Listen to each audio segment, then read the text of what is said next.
Chapter 16, Mixing the Dream. It was dark now. The night had already begun.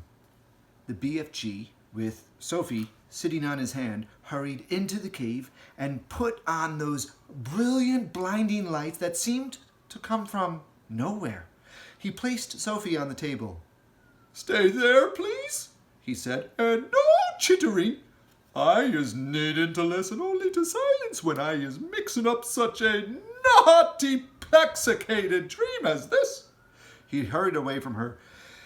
He got out an enormous empty glass jar that was the size of a washing machine. He clutched it to his chest and hurried towards the shelves on which stood the thousands and thousands of smaller jars containing the captured dreams. "Oh, dreams about giants," he muttered to himself as he searched the labels.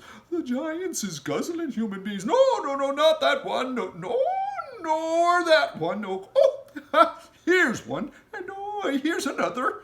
He grabbed the jars, he unscrewed the tops, he tipped the dreams into the enormous empty jar that he was clutching, and as each one of the dreams went in the big jar, Sophie caught a glimpse of a small sea-green blob tumbling from one jar into the other. The BFG hurried towards another shelf. "Now," he muttered, "I is wanting dreams about giggly houses for girls and about boggle boxes for boys." Oh. He was becoming very tense now. Sophie could almost see the excitement bubbling inside him as he scurried back and forth among his beloved jars. There must have been 50,000 dreams altogether up there on the shelves, but he seemed to know almost exactly where every one of them was. "Oh, dreams about little girl," he muttered, "and dreams about me. Oh, about the BFG. Oh, come on, hurry up, get on with it now. Where in the wonky world is I keeping those?"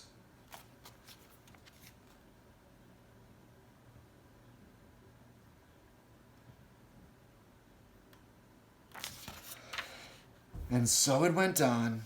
In about half an hour, the BFG had found all the dreams that he wanted, and he tipped them into one huge jar. He put the jar on the table. Sophie sat watching him, but said nothing. Inside the big jar, lying on the bottom of it, she could clearly see about 50 of those oval green, sea green jellyfish shapes. They were all pulsing gently in and out, some lying on top of others, but each one still a quite separate individual dream. "Oh, now he is mixing them," the BFG announced. He went to the cupboard where he kept his bottles of frobscottle, and from them he took out a gigantic egg beater.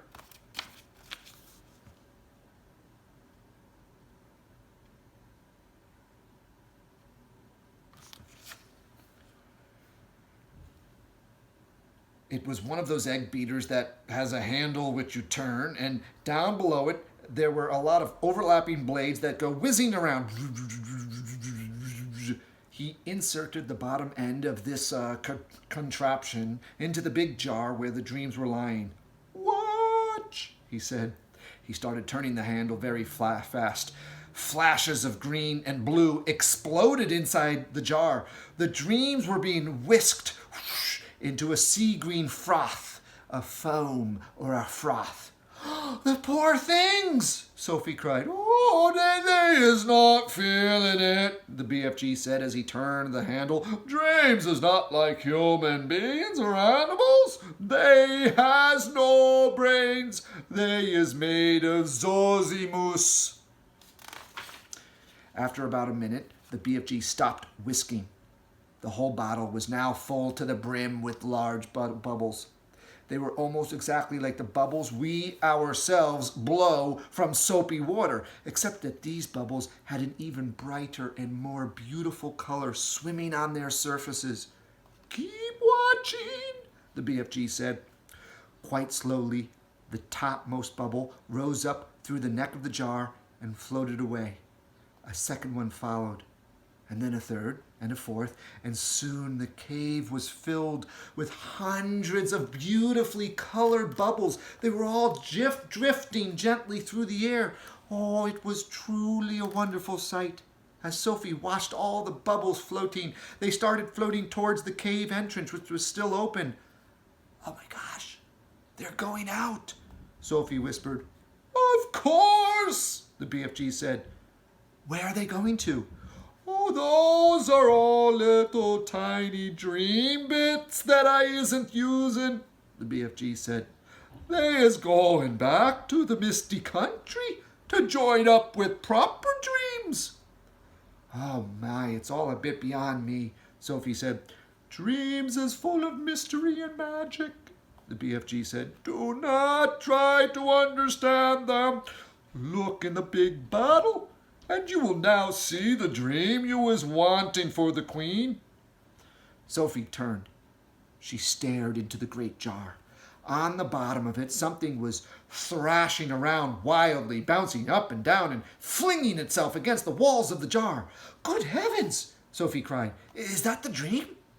Oh, that's it, the BFG said pointedly.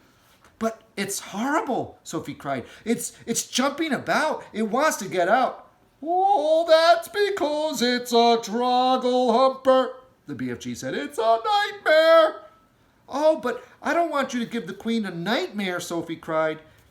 If she is dreaming about giants guzzling up little boys and girls, then what is you expecting it to be except a nightmare? The BFG said. Oh, no, Sophie cried. Oh, yes, the BFG said. A dream where you were seeing little chidlers being eaten about is the most frightsome troggle humping dream you can get. It's a kicksy bog thumper. It's a wopsy grub switcher. Ooh, it is all full of them riddled into one. It is as bad as that dream I blew into the flesh lump eater this afternoon. Oh, it is worse. Sophie stared down at the fearful nightmare dream that